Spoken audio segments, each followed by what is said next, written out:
Hi, and welcome to live lessons in Bon Jovi songs, which I have dubbed in the last video as the slowest moving series on YouTube. Well, today I actually decided, finally, to let the yoga go. So for the past, I think 18 months or something, I've also been making yoga videos, or even earlier if you count other videos as well, other yoga videos, other series. And because I wanted to post them together with these videos, they have been dragging it down even further in pace. So I'm definitely giving it another chance. I can feel a bit that I'm a bit rusty.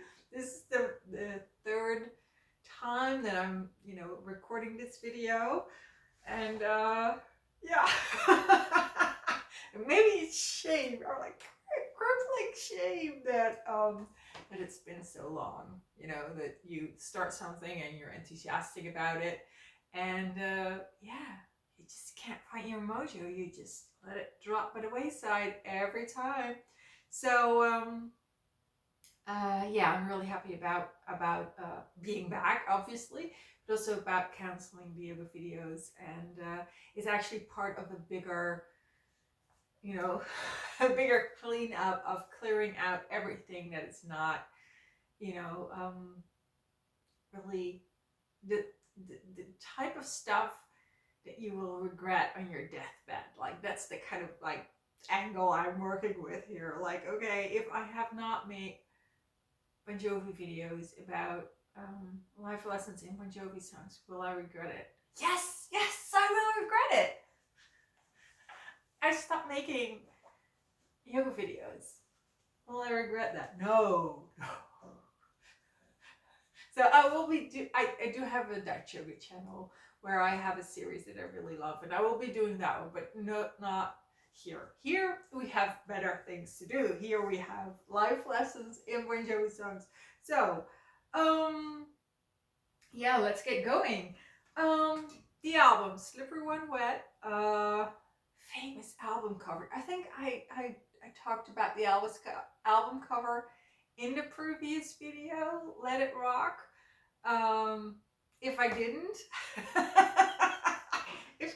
it's actually a garbage bag sprayed with water, and then John Bon Jovi with his finger writing the name of the album in it, and then the photographer making a photo and handing that in as, this is your cover, people.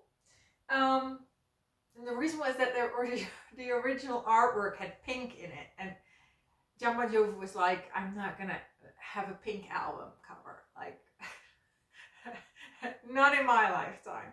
So so they just kind of like just came up with this, and yeah, it's really great. In fact, if you look at the album that came after this, New Jersey, it's practically an identical cover. Like, New Jersey has blue grayish rock, and this has a gray garbage bag.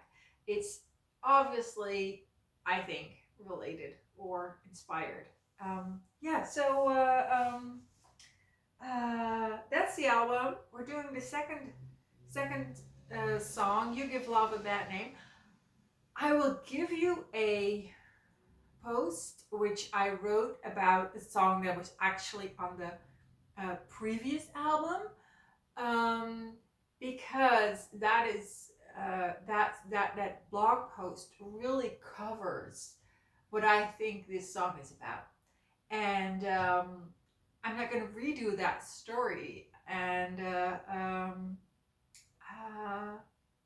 because I already told it, I already wrote about it. So I will give you the link to the blog post which I wrote, I think, I don't know, like a year ago or something, that has my take on the story behind the You Give Love a Bad Name.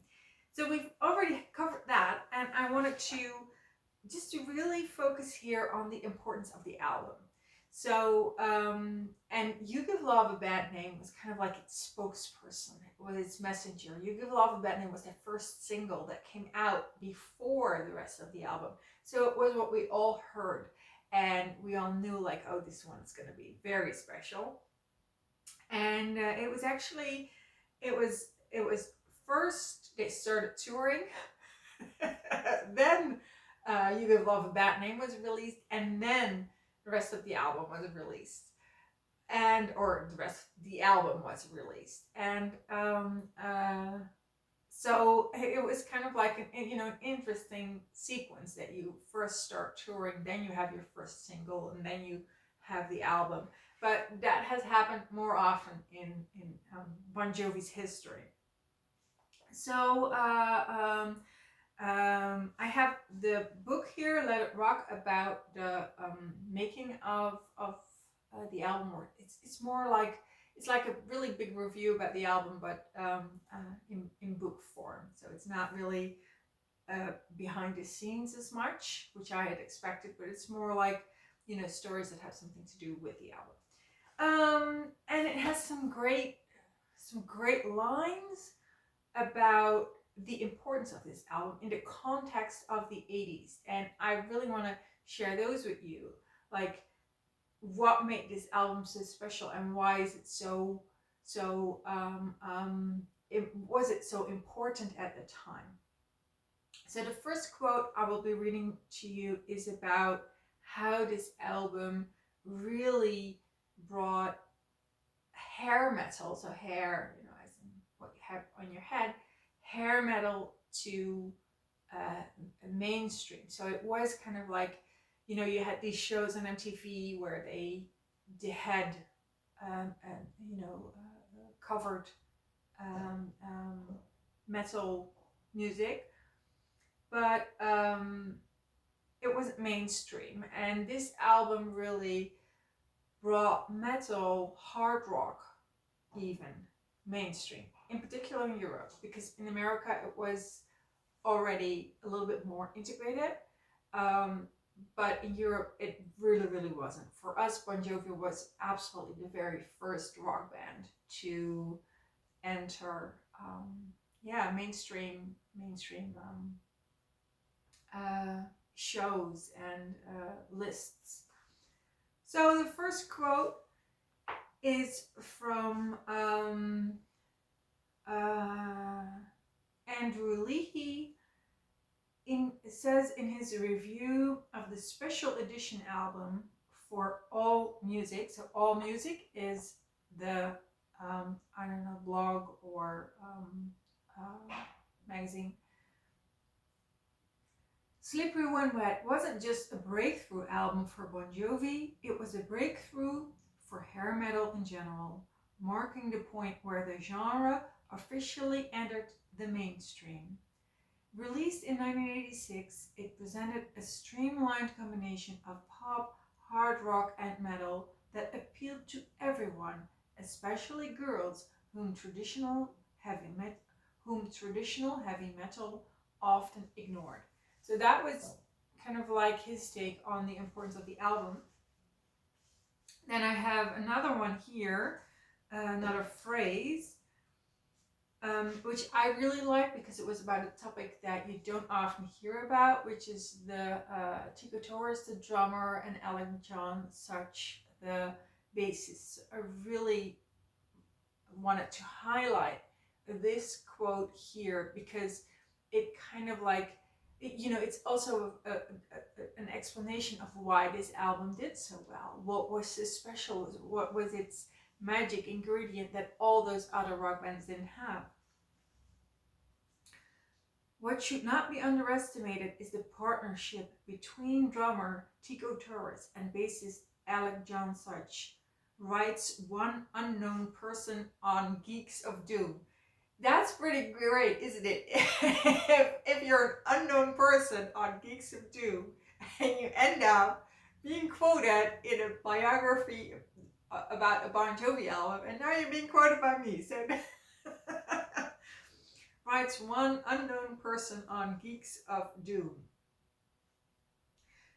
This is one truly great a rhythm section that just will not quit. Taurus is rarely flashy and keeps the power and position throughout the album ticking over. Similarly, Such keeps the tune ticking over, allowing Sambora to wail to his heart's content. It continues to spark interest in fans, old and new, and its songs create defining moments at the band's live shows. So that was about the the rhythm section. So that's the drum and the bass are referred to in general, not just as the rhythm section. And so yeah, great point how that is because you have this, guitarist, Richie Sambora, and the songwriter John Bon Jovi, of course, getting the limelight. The keyboard player and the rhythm section often get overlooked. Keyboard player, I think I covered his work in Let It Rock, because the album, so the previous video, because the album opens with the keyboard section and a song on keyboard, which was entirely written by David Bryan, the keyboard player. So that was definitely also a hidden ingredient, or something that people don't really think about when they think about this album. So yeah, great point. The rhythm section, and it is really Tico is also called out on live concerts. Like the song "You Give Love a Bad Name" always starts with like Tico, give me a beat or something. And so it is acknowledged, it's kind of like known in the set list that it's a very that it's really Tico opening "You Give Love a Bad Name." And then I had a third quote here, and that said,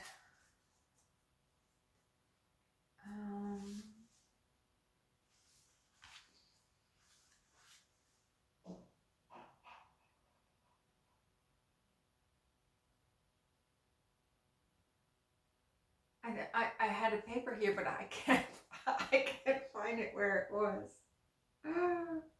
Where is it? Yeah, I have it.